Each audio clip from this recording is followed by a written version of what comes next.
આપ સર્વોને હેતપૂર્વક જય શ્રી સ્વામિનારાયણ। આજની સત્સંગ કથા વાર્તા નિજ મંદિર સાવરકુંડલા પવિત્ર ચાતુર્માસ વિશેષ। આજની સત્સંગ કથા વાર્તામાં આપણે ચરિત્ર કથા અંતર્ગત ભુજના સ્વામી રામકૃષ્ણદાસજી તથા કાળા તળાવના રવજી સુથારની પ્રસંગ વાર્તા સાંભળશું। કચ્છના ખડીર બેટમાં ધોળાવીરા પાસે ગઢડામાં શ્રી સ્વામિનારાયણ ભગવાનના માધવજીભાઈ નામે એકાંતિક ભક્ત હતા। તેઓ વ્યવસાયે ન્યાયાધીશ હતા। તેમને સત્સંગ કરાવવા કાજે ભુજથી સ્વામી રામકૃષ્ણદાસજી પોતાના મંડળ સાથે એમના ગામમાં ગઢડા ગયા હતા। ત્યાં 10 દિવસ રહીને પાછા ફર્યા તો સ્વામીની સાથે ન્યાયાધીશે 2 ઘોડા ને 1 ઊંટ લઈ આરબોને મોકલ્યા। એ સમયે ભાદરવા માસની પૂનમની રાત્રિ હતી। ખડીર ગઢડાથી રાપર જતા વચમાં રણ આવે છે। તે રણમાં ખારા પાણીમાં તે સર્વે 4 ગાઉ ચાલ્યા હશે ત્યારે કોરું રણ આવ્યું। ત્યાં વિશ્રાંતિ માટે સર્વે બેઠ્યા। તે વખતે આરબોને રોજાના દિવસો હતા ને તરસ ખૂબ જ લાગેલ હતી।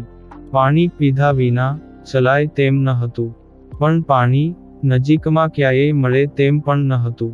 એ સમયે સદ્ગુરુ શ્રી રામકૃષ્ણ સ્વામીએ તે સર્વેને ભગવાનની ધૂન કરવા કહ્યું, એટલે ભગવાન જરૂર મદદ કરશે।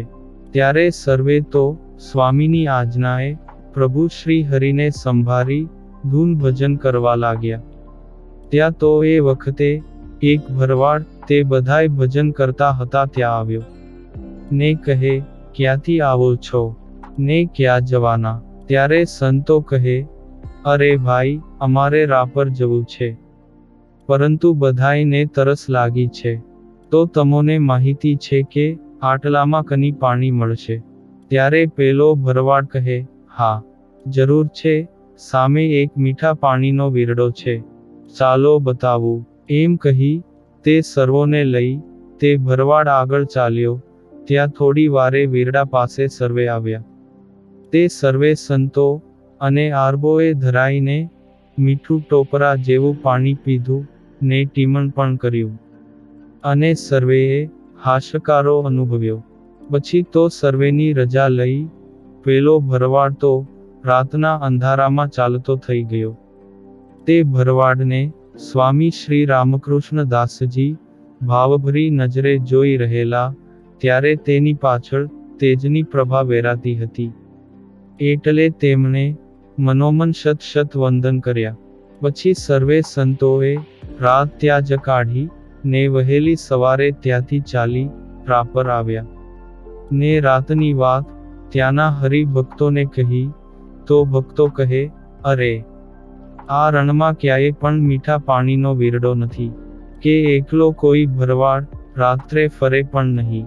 એ તો આપણા મહારાજ પોતે જ ભરવાડ બનીને તમારી રક્ષા કરી દર્શન દઈ ચાલ્યા ગયા।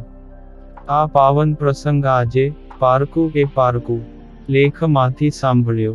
એક દિવસે ગામ કાળા તળાવમાં રવજી સુતાર મહારાજને જમવા સારું રસોઈ કરાવવા માટે પોતાના ભાઈને ઘેર સીધું દેવાને જાતા હતા। ત્યારે મહારાજે તેના સામું જોયું, એટલે રવજી સુતાર પાછા આવ્યા। ત્યારે શ્રીજી મહારાજે કહ્યું, જે તમને પ્રભુ સાંભળે છે કે નથી સાંભળતા? ત્યારે રવજી સુતાર બોલ્યા, જે કોઈક દિવસ સાંભળે।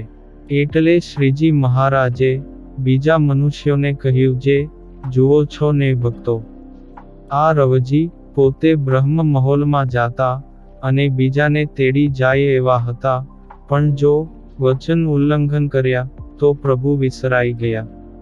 એ દિશની ઘણીક ઉપદેશની વાત સહુને કરી। પછી શ્રીજી મહારાજે વળી ફરીને રવજી સુતારને કહ્યું, જે રોટલાનું કેમ કરો છો? ત્યારે રવજીએ કહ્યું, જે ટાઢો રોટલો બાંધી જાઉં છું ને કોઈક દિવસ તો આળસ થાય ત્યારે એમ જ જાઉં ને સાંજે આવીને ખાઉં છું। એ સુણીને મહારાજે કહ્યું, જે રોટલા કરવા વાળી આવી છે ને?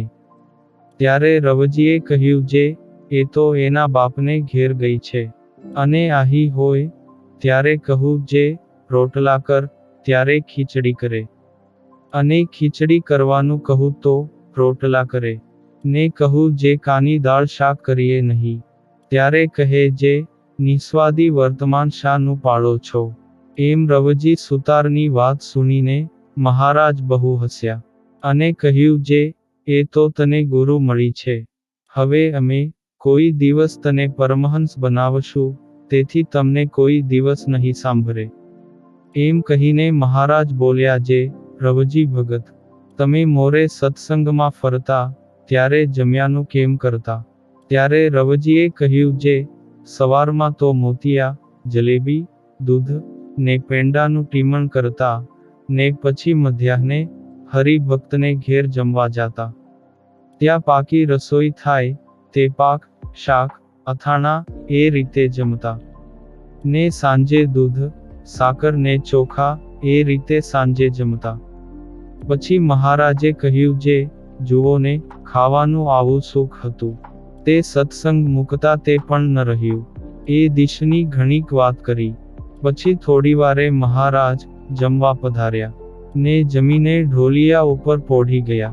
આ પાવન પ્રસંગ આજે શ્રી પુરુષોત્તમ લીલામૃત સુખસાગર અધ્યાય 36 માંથી સાંભળ્યો. અને હવે પછીની કથા વાર્તા આપણે આગળના ભાગમાં સાંભળશું. અત્યારે આપ સર્વો ને ભાવથી જય શ્રી સ્વામિનારાયણ.